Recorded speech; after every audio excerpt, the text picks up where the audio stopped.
네, 제1야당 국민의힘을 이끌 새 당대표로 이준석 전 최고위원 선출되었습니다.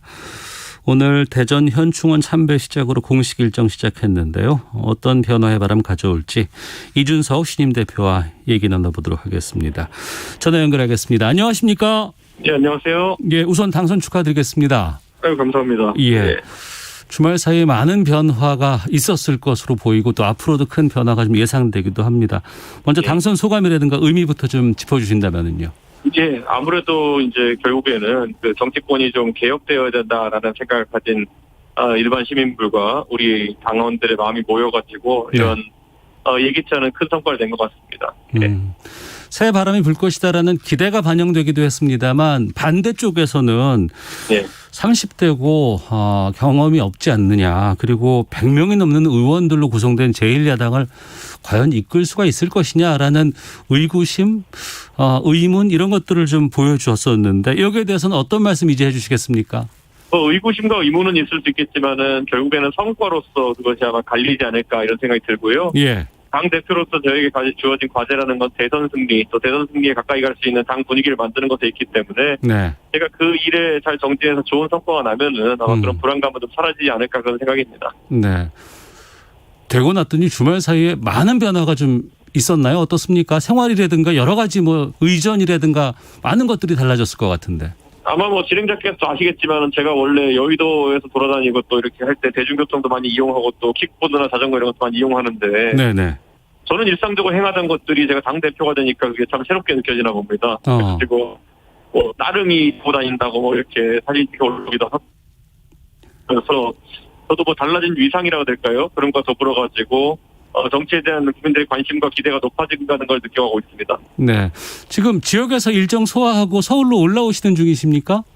예, 지금 KTX 타고 지금 상경하고 있습니다. 예, 중간에 혹시라도 전화가 끊기게 되면 다시 저희가 또 전화 연결 넣도록 하겠습니다.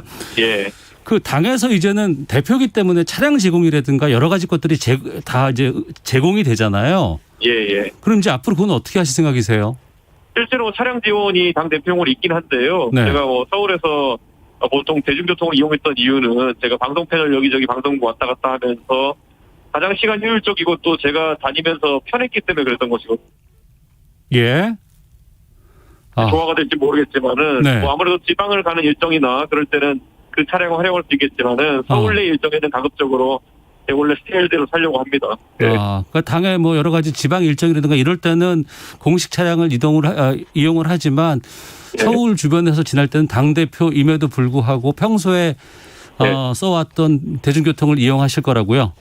그러니까 제가 예를 들어 여의도에 상계동을 귀가하는데 당 차량이나 이런 걸 쓰면은 그거는 좀 당 차량의 목적이랑 좀 맞지 않는 부분이 있을 것 같거든요. 그래서 어떤 행사나 이런 것들 꼭 필요한 곳에만 차량을 쓰지 않을까 이런 생각합니다. 예. 혹시 또 다른 쪽에서는 좀 너무 유난 떠는 거 아니냐라고 또 뭐라고 하시는 분들 계실 것 같은데 어떻게 말씀해 주시겠어요? 그런데 그게 아마 실제로 자연스러운지 아닌지는 보시면 알 것인 게요. 이게 이렇게 살아온 사람은 이렇게 살아도 아무 이상 없고요. 이렇게 안 살던 사람이 갑자기 티내려고 그렇게 하는 거면 탈납니다. 그렇군요. 알겠습니다. 보통 첫 공식 행사로 이제 서울에 있는 국립현충원을 찾지 않습니까? 예. 근데 오늘은 대전 현충원 찾으셨어요. 아무래도 천안함 희생장병 묘역이 있기 때문이 아닌가 싶은데 가서 또 유족들도 만나셨는데 어떤 느낌 드셨는지도 좀 여쭤보겠습니다. 결국에는 동작동 현충원이 이제 조성되고 거기에 우리가 이름을 알만한 전직 대통령이나 이런 분들이 많이 묻혀 계시기 때문에 정치권에서 그런 쪽을 먼저 방문하는 일정을 잡곤 하는데요. 네. 저는 대전 현충원에도 보면은 그 서해 수호를 위해서 목숨 바친 장병들 그리고 또 마리온 그 헬기 사고하고 또 그 장병들 이렇게 있고 우리가 충분히 나라를 위해서 희생하고 또 저희가 기려야 될 만한 분들이 많이 계십니다. 그렇기 때문에 저는 동작동 현충원과 그리고 그 대전 현충원이 굳이 우열 관계에 있다 이렇게 보진 않고요. 둘 다 우리가 기려야 될 그런 국가 희생하신 분들이기 때문에 저는 보통 정치권에서 잘 주목하지 않는 대전 현충원 행보로 제가 좀 그 균형을 맞춰보려고 했습니다. 네. 지난해 5월 총선 이후에 국민의힘은 정식 당대표를 갖지를 못했었습니다. 비대위 체제로 오래 갔었고 지난 4.7 재보궐선거 이후에 이제 권한대행으로 갔다가 이번에 처음으로 이제 당대표를 새롭게 맡게 됐는데 내년 대선 앞두고는 이제 대선 주자들 나올 때까지가 아마 이준석 대표가 당을 바꿀 변화의 중심에 설 수 있는 시기가 아닌가 싶은데 아마 8월쯤 9월쯤 이렇게 예상을 많이 하더군요.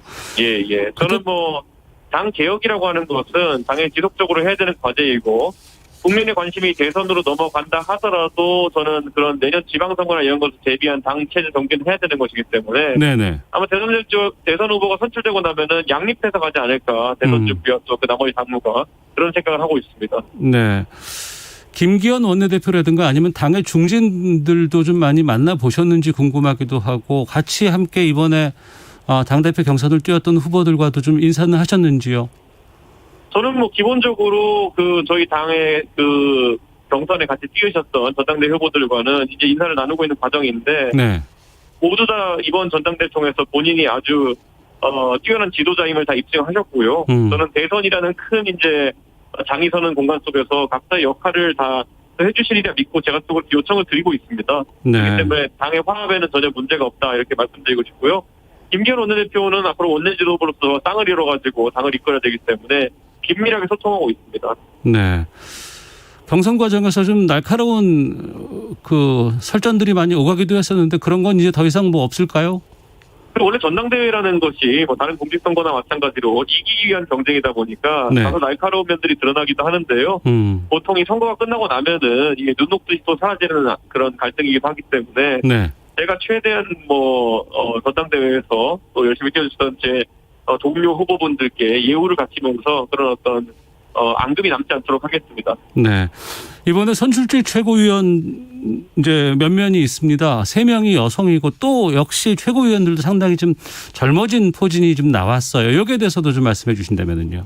지금까지는 저희가 정당에서 여성 할당제 한 명을 이제 둬가지고 여성 최고위원을 보통 만들었는데요. 네. 이번에 입증된 것은 사실 그 지금까지 여성 할당제를 둬야 됐던 거는 정치라는 영역에서의 활동이 여성에게 좀 불리한 어떤 요소들이 있기 때문이었다. 저는 이렇게 보는데 네. 이번에 코로나 때문에 대면 선거 그러니까 또 오프라인 선거 같은 요소가 많이 사라지게 되고 그 안에서 조직 동원이나 아니면 회식 자리에 자꾸 나가야 되는 등 이런 경쟁 요소들이 제거되고 나니까 네. 여성들이 대약진하지 않았습니까? 그렇기 때문에 저는 앞으로 이 정당에서 많이 고민해야 될 것이 네. 정치에 있어가지고 과연 할당제와 같은 적극적인 보정 정책이 여성 정치에 참여의 문을 넓혔는지 아니면은 여성이 공정하게 경쟁하기 어려운 어떤 그런 제도적인 문제가 원인이었는지 이런 것들을 이제 좀 분석해볼 때가 된 것 같습니다. 네, 청취자들도 많이 축하 의견 보내주고 계시는데 5178님 이준석 대표님 축하드립니다. 정말 기대가 됩니다. 4222번님 나이는 젊어도 잘 할 것 같아 희망이 보입니다라는 의견도 좀 보내주셨는데 오전에 아침에 시사 프로그램 3곳에서 연이어 계속해서 모습을 드러내고 이제 인터뷰도 하셨어요. 예. 내용을 보니까 여러 가지 경쟁, 청년 여성 할당제 폐지라든가 능력주에 기반한 경쟁을 하겠다라는 부분들 많이 강조를 하셨는데 너무 이 경쟁만 부추기는 거 아니냐 이런 지적에 대해서도 좀 나오곤 있는데 어떤 입장이십니까? 저희가 사실 지난 한 10년, 20년 가까이 경쟁이라는 단어에는 보통 안 좋은 수식을 많이 붙였거든요. 예. 과도한 경쟁, 불필요한 경쟁, 무의미한 경쟁 이런 수식어들이 붙어가지고 경쟁이라는 단어 자체가 굉장히 부정적인 어감이 많이 녹아들었는데요. 네. 사실 공정한 경쟁, 자유로운 경쟁 같은 경우에는 오히려 지금 있는 여러 가지 불공정 문제를 해소할 수 있는 좋은 수단입니다.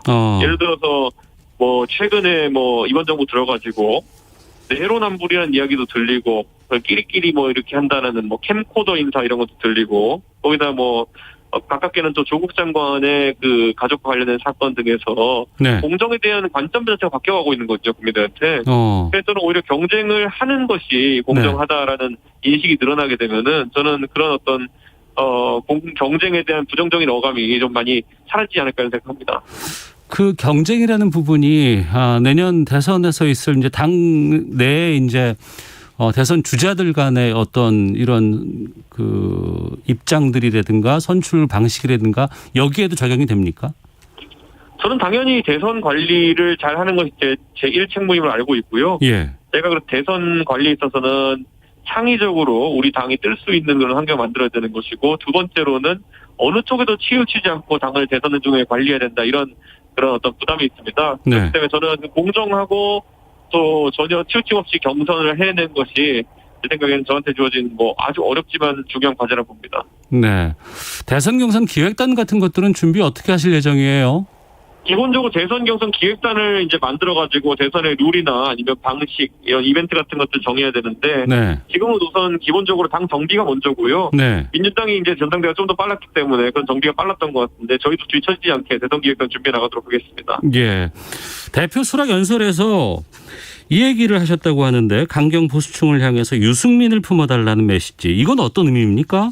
제가 유승민이라는 이름을 굳이 언급했다기보다는요. 네. 결국엔 저희가 공존이라는 메시지를 냈던 것이거든요. 음. 공존이라는 거는 서로 생각의 다름을 이제 인정하고 그 다른 사람과 같이 있을 수 있다는 이야기를 하는 것인데, 네. 지금 이제 지금까지 보수 같은 경우에는 다르면 나쁜 것이다라는 관점으로 이제 접근해 왔었어요. 특히 그게 탄핵에 대한 관점에 있어가지고는 나와 입장이 다르면은 뭐 서로 죽일지 살려들었던 그런 적도 있었거든요. 네. 그렇기 때문에 그런 공존의 개념상에서 만약에 유승민 의원 같은 사람도 뭐 이런 탄핵에 대해 가지고 다른 의견을 가진 사람들이 받아들일 수 있다면은 그런 것이 윤석열 전 총장이라든지 아니면은 안철수 대표 같은 탄핵에 굉장히 강하게 찬성했던 분들에게도 저는 똑같이 적용될 수 있다 이렇게 보거든요. 네. 그렇기 때문에 그런 너그러운 마음을 통한 서로의 공존이라는 것이 우리 당의 대선 주자를 굉장히 풍성하게 만들 수 있고 굉장히 좋은 분위기를 만들 수 있는 첫 번째 단서가 된다고 봅니다. 네. 내부에 계신 분들 말고 방금 말씀하셨던 윤석열 전 총장이라든가 안철수 대표와의 이 경선 관리에 대한 계획은 어떻게 세우고 계십니까? 저는 어쨌든 경선이나 이런 것에 대해 가지고 뭐 일정을 정확히 공지하고요. 네. 저희 당이 바라는 어떤 경선 방향성을 정해가지고 공지하면은 거기에 대한 참여는 개개인들이 이제 좀 판단에 따라서 하지 않을까 이런 생각을 하고요. 네. 저희가 과거처럼 무슨 너무 이제 특정 주자에게 편향된 것처럼 보이는 모습 자체가 저희가 인재표를 줄일 수 있기 때문에 특히 공정에 신경 많이 쓰도록 하겠습니다. 예. 그 합당 문제에 대해서는 지난번에 속값은 넉넉히 쳐드리겠다고 말씀하신 기억이 나는데 이 합당은 어떻게 지금 진행하실 계획이에요? 제가 이제 당대표가 된 뒤에 지금까지 협상을 좀 이끌어 오셨던 주호영 전 원내대표에게 꽤 상세한 내용을 인수 있게 받았습니다. 그렇기 때문에 저는 그런데 그 안이 참 합리적이라고 생각했고요. 예. 그 주호영 대표께서 합의하셨던 그 내용들을 기반으로 해가지고 좋은 추가적인 협상해가지고 국민의당과 협상 완성시키도록 하겠습니다. 이거는 그러면은 그 경선 기획단 출범하고 나서 경선 룰이 정해지기 전에 마무리될 수 있을까요? 아니면 그 이후까지도 계속될까요? 저는 우선 합당과 입당이라는 그런 절차가 마무리되고 나면은 저는 경선 관리 내에서 충분히 괜찮은 룰을 공지할 수 있다고 봅니다. 윤 전 총장한테 뭐 축하 메시지 받았다고. 예. 제가 어제 아침에 이제 문자 메시지를 통해 가지고 윤 전 총장의 그 축하를 받았는데요. 네. 의례적인 덕담에 가까웠고 저도 이제 감사하다는 내용을 다시 답장을 통해 가지고 전달했습니다. 만날 계획도 좀 있습니까? 저는 제가 특정 대선자나 아니면 이런 유력 주자에 대해 가지고 제가 만난다면은 다른 명분이 있어야 되는 것이고 제가 그분들에게 대해 가지고 어떤 특정한 유리함이나 이런 걸 제공할 수는 없기 때문에 오해 사지 않도록 조심하겠습니다. 예. 김종인 전 위원장도 좀 메시지 주고 받으셨어요? 예. 김종인 위원장 같은 경우에도 뭐 항상 저를 10년째 많이 지켜봐주고 또 훌륭한 조언해주고 계시기 때문에 저는 김종인 위원장도 앞으로 대선 과정에서 충분히 당을 도울 수 있지 않나 이런 생각합니다. 오시겠답니까?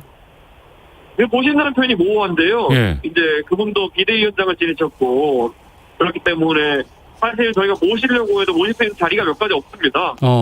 그렇기 때문에 이거는 충분히 다시 대선판에서 실제 저희 대선 후보가 정해지고 나면은 그분의 의중과 이제 좀 결합해가지고 고민해보도록 하겠습니다. 네.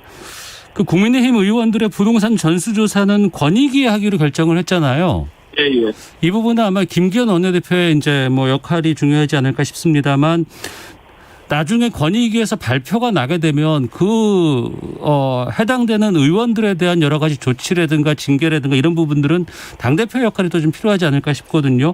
거기에 대해서는 어떤 입장이십니까? 그런데 이번에 뭐 그 민주당 쪽에서 그 지목된 분들만 하더라도 지금 뭐 탈당이나 이런 조치에 대해 가지고 아주 긍정적으로 받아들이고 자기가 하겠다고 하는 사람도 있지만은 또 굉장히 본인은 억울하다라고 계속 어필하는 분도 있거든요. 예. 저는 그런 상황 같은 걸 보면서 민주당이 사실 가장 최적화된 해법을 내놓은 것 같지 않다. 지금은 송영길 대표께서 새로 당대표 취임하셔가지고 사실 엄격주의나 아니면은 또 좀 그런 걸 바탕으로 하시는 것 같은데 저는 권익이라는 기관의 조사 결과라는 것이 어느 정도 신뢰도를 가질 수 있느냐, 공정성에 대한 시기가 해지지 않을 수 있냐 이런 것들을 좀 고민해봐야 된다고 생각합니다. 네. 그러면 권익위 결과 이후에도 이를테면 무슨 뭐 국가수사본부에 대한 조사 결과라든가 여기까지는 지켜봐야 된다는 그런 생각이시네요. 저는 기본적으로 이게 권익위가 내부에 수사를 할 만한 어떤 전문적인 조직이 있는 곳은 아니기 때문에 네. 단순히 서류 검토나 그리고 또 반론 기회가 잘 주어지지 않는다 그러면은 저는 나중에 또 억울한 또 사람들이 생길 수 있다 이렇게 생각합니다. 아, 알겠습니다. 오늘 민주당 그 최고위원 회의에서 이 얘기가 나왔어요. 윤호중 원내대표가 수술실 CCTV 입법에 대해서 국민들 80%가 찬성하고 있는데 국민의힘 새 지도부가 여기에 대해서 좀 입장을 밝혀주고 새로운 정치를 선보이길 기대한다 이런 얘기를 꺼냈는데 어떤 입법이요? 제가 지금 기차석에 산데요. 예, 수술실 CCTV 그 설치와 관련한 입법에 대해서 어떻게 생각하십니까? 저는 뭐 수술 CCTV라는 것이 만약에 의료 사고를 줄이고 진상을 규명하기 위한 어떤 그 목적이 있다는 것에는 저는 동의하고요. 그걸 숨기는 게 대해서도 생각하지만은 저는 사회적으로 좀 더 논의가 수정이 필요하다 이렇게 보는 것이 예를 들어 수술 CCTV가 이제 보급이 되게 되면은 의료 행위에 있어가지고 의사들이 굉장히 소극적으로 임할 수 있습니다. 네. 그렇기 때문에 저는 그런 것이 과연 국민의 건강에 있어가지고 더 긍정적인 방향성인지 대해서는 저희도 전문가들의 의견을 좀 더 청취해보고 입장을 내도록하겠습니다. 네. 민주당과의 관계도 좀 앞으로 좀 많이 풀어야 될 부분들이 좀 있지 않나 싶고요. 뭐 상임위 문제라든가 뭐 위원장이라든가 이런 부분들도 있는데 여기에 대해서도 좀 의견을 좀 구하겠습니다. 저는 뭐 송영길 대표께서 취임한 이후에 민주당이 상당히 전향적인 행보들을 많이 하고 있다 이렇게 판단하는데요. 네. 그건 긍정적으로 판단하고요. 다만 이제 그러면 지금까지 180석 하면서 입법 독주해왔던 것에 대해서도 송 대표께서 좀 더 전향적인 자세를 보여야 되지 않나. 그러다 보면 아까 진행자 말씀하신 것처럼 상임위 재배분이라든지 국회 운영 방식의 변화라든지 이런 것도 좀 수반되어야 할 것이라 생각하고 있습니다. 네. 문재인 대통령과도 통화를 하셨잖아요. 예. 어떤 말씀 주셨습니까? 대통령께서는 기본적으로 축하한다는 말씀 전해주셨고요. 네. 코로나나 이런 국가적 위기에 있어가지고 야당의 협조를 구한다 이런 취지로 말씀하셨는데요. 저도 당연히 그런 어떤 방역이라든지 위기 상황에 대해 가지고는 야당이 제 몫을 할 수 있도록 하겠습니다. 네. 아무래도 이제 제1야당의 대표이기 때문에 이제 문재인 대통령과도 이제 만남이 좀 있을 예정인데 그때는 어떤 얘기들 하시겠습니까? 네, 어떤 분하고요? 문재인 대통령과의 만남이 있을 때. 예, 아까 제가 말했던 것처럼 전화통화에서 있었던 것처럼 특정 아젠다 있어가지고 저희 야당 역할을 하겠다는 말씀 드릴 거고요. 네. 기본적으로 문재인 정부에서 지금 방향 전환을 좀 해야 될 정책 같은 것도 있습니다. 예를 들어 부동산 세제 정책 같은 것들이요. 네. 그런 것에 대해 가지고 대통령께 입장 전환이나 이런 걸 좀 건의드릴 수 있는 그런 뭐 기회가 있었으면 합니다. 예. 새 지도부와 이제 오늘은 이제 공식 일정도 소화하셨고 앞으로 뭐 최고위원 회의라든가 여러 가지 이제 회의 진행도 좀 하셔야 되잖아요. 예. 이전과는 좀 다른 어떤 이준석 대표만의 어떤 그런 역할들이 좀 있을까요? 아니면 계획이 있을까요? 저는 기본적으로 제가 뭐 개혁을 좀 주도하는 입장에서 이야기를 한다면은 저희 최고위원회에 계신 다른 위원님들의 의견이라는 것이 충분히 반영되어 가지고 참 그 순탄하고 그리고 동시에 여럿의 힘이 뭉쳐가지고 강력한 개혁이 될 수 있으면 좋겠다 이런 생각을 합니다. 네, 알겠습니다. 저희 시사본부에서도 각서라고 해서 아주 여러 가지 얘기들을 많이 해주셨는데 너무 아쉽고 하지만 또 앞으로 큰 역할이 좀 기대되실 분이라서 끝으로 청취자 여러분들께 한 말씀 해주신다면은요. 예, 우리 시사본부 청취자 여러분 지금까지 너무 감사했고요. 제가 또 이렇게 종종 찾아뵙기를 기대하고 무엇보다도 항상 저에게 주신 좋은 의견들, 때로는 또 칭찬, 때로는 질책 항상 경청했고요. 제가 또 그걸 바탕으로 조금 더 발전할 수 있었다 생각합니다. 감사하고 앞으로도 잘 국민 여러분 모시겠습니다. 예, 알겠습니다. 바쁘신데 시간 내주셔서 고맙습니다. 예, 감사합니다. 예, 지금까지 국민의힘 이준석 신임 당대표와 함께 말씀 나눴습니다. 지역에서 일정을 소화하고 지금 서울로 올라온 KTX 이동 중에서 인터뷰를 좀 했습니다. 중간에 좀 전화 연결 상태가 썩 매끄럽지 못했는데요. 청취자 여러분들께 양해 말씀 좀 부탁드리도록 하겠습니다.